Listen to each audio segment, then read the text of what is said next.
Hello, it's Scott Manley here with the results of the shortest mission challenge that I set you all, and frankly I was gobsmacked at how awesome you all were. Yeah, I mean, I obviously tried a whole bunch of things. I set a low bar with the idea of people really participating, and there have been a ton of participants. And we covered in Polygon, and yeah, I like to actually post all the failures because those were always really hilarious. Obviously needed more struts in this case. This is kind of where I left it. I didn't really... I have a very busy week. You know, there's a lot of stuff going on. If you know what my day job is, you know that we had a lot of stuff going on this week. But yeah, you know, this is kind of the design that I went with. It is just tons of these super large Kerbal engines and tanks. We of course use the command seat in the middle because the command seat has the least amount of mass. I could have staged those whole set of things better. That would give me more speed. But nevertheless, you know, we are continuing to get through the atmosphere at 4, 5 Gs. Now we're starting to really get out of the atmosphere. The G-forces are rising very, very quickly. And I completely forgot to actually separate there on time. These engines started slightly empty because I kind of tuned this to make sure that I got to the altitude that I needed. And then I wait for the engines to burn out. And it is a long, slow process. You know, I'm hitting 2 kilometers per second here, and the winning entries, they were hitting 2 kilometers per second way further, way lower in the atmosphere. So the winner, and I would actually, there's 2 winners. There is sslHelloWorld, who managed it in 1 minute 28 seconds, and there is Hernández Méndez, who managed it in 1:25, although he did bounce at the end and technically didn't stop until it was 1:28, which puts it at 88 seconds. So honestly, I was so impressed by what people did that they're both getting prizes. I'm going to find some games or something from my Steam collection and, you know, give them out, because you know, I think it was really great the way everybody came together, and I had a lot of fun working on it, even if I didn't have the hours to devote to it that many other people had.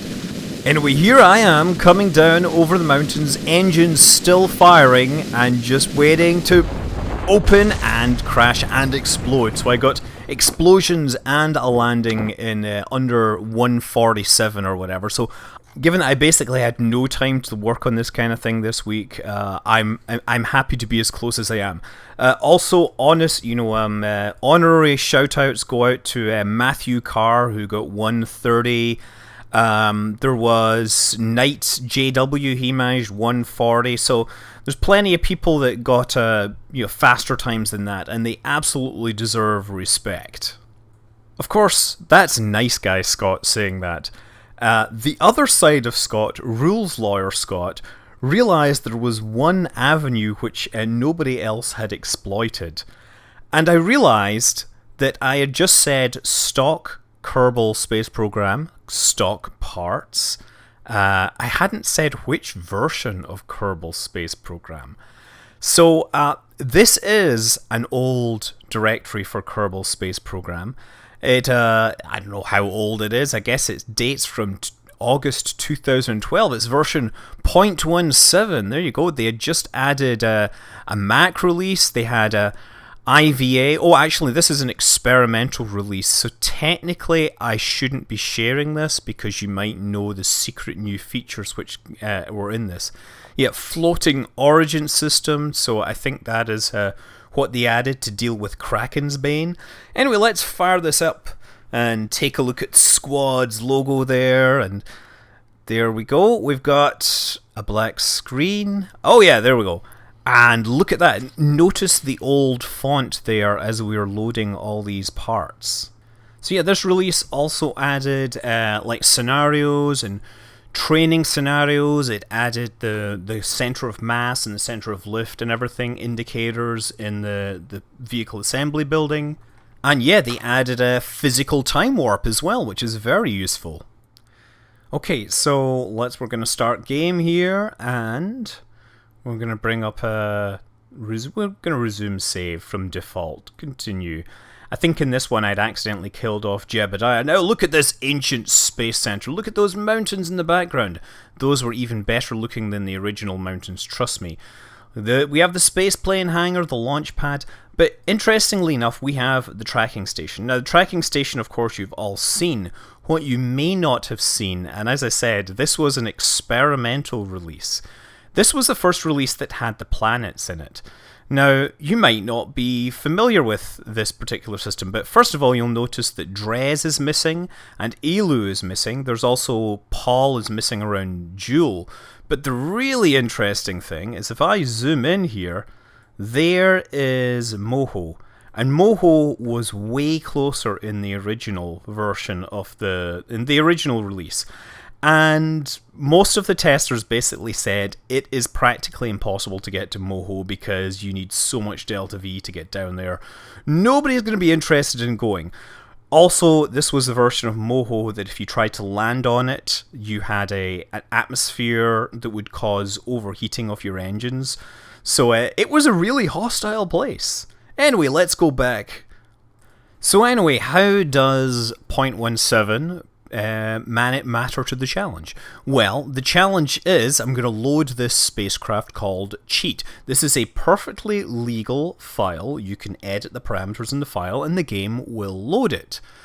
And it puts me already at 70 kilometers up, attached to a solid rocket booster. This is a very simple spacecraft because you pretty much have to hand edit the .craft file.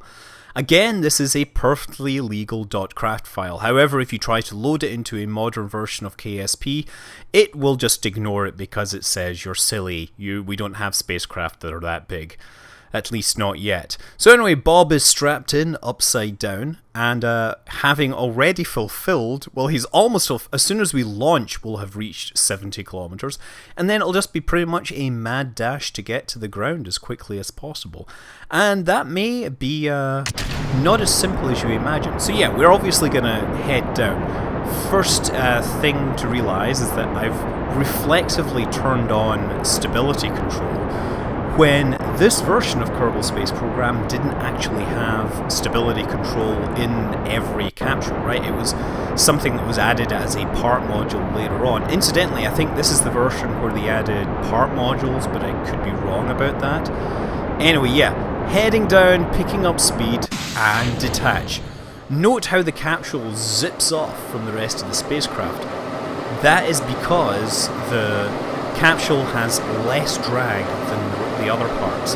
This was something that was added in early versions to help your rockets kind of fly straight, but it then proved to be very hard to build atmospheric landers because what would happen is your spacecraft would kind of turn nose first, almost always. Okay, deploy parachute now!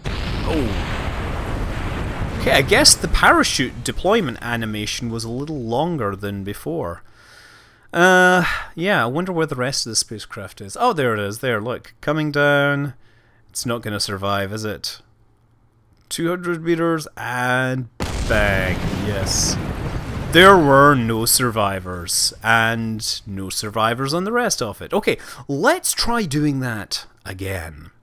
Okay, so this thing I have to open the parachute a little earlier since these old parachutes take a lot longer to come out. There's a bunch of other interesting things, like decouplers are still pretty heavy in this. There's old design for a lot of these parts. It's really kind of cool to look at this old install. Honestly, it didn't have to be an experimental. I was just looking for an older version where I could load a spacecraft that was totally vertical. 80 kilometers, I believe, was the upper limit for these things working. So conveniently just happens to work.